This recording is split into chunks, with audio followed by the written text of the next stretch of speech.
Magandang umaga! At syempre nga, bago pumasok, malunggay muna. Dahil nga may ubot sipon ng aking si Inday, ayan at 2 kutsara ng malunggay ang iinumin niya ngayon. At ang ate, swerte, isa lang ang kanyang iinumin. Dahil nga maulan, ayan at binuhat ko na sila papunta sa e-bike. Ito rin talaga ang kagandahan ng e-bike at napakalaking tulong din talaga. Dahil sa ganitong umuulan, hindi na ako mahihirapan lalo na kung nag-tricycle pa kami. Pagkalabas nga ni Karina sa school, dumaan kami sa bilihan ng soft drinks. Dahil nga may mangilan-ngilan na nagtatanong sa akin kaya bumili na kami. Dumaan na nga rin ako sa grocery at bumili ng ilang perasong pandagdag.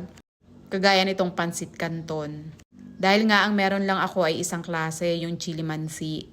Madalas nga ay hinahanap sa akin ay yung plain at saka yung sweet.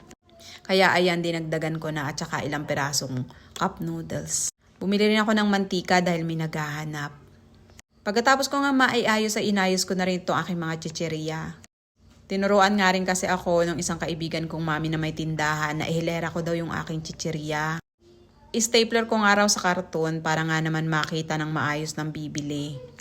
At habang ang ginagawa ko ito ay nakikita ko parang maganda nga. Siyempre nag-uumpisa pa lang tayo sa pagtitinda at wala pa tayong idea kung paano. Kaya naman ang aking mga kaibigan na nahihingan ko ng mga opinyon ay napakalaking tulong talaga sa akin. Dahil nga sa kanila ay unti-unti kong nalalaman kung paano, lalo na pagdating sa pag-aayos.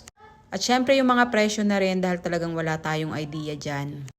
Iba pa rin yung kahit papano ay nakikinig ka sa kanila lalo na sa mga tinuturo nila. Pasa saan ba at matututo rin ako kung paano magpaikot ng tindahan. Kaya naman malaking pasalamat ko rin talaga sa kanila.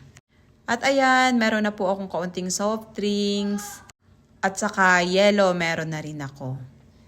Ayun lang naman po for today's video. At maraming salamat po sa inyong laging panonood.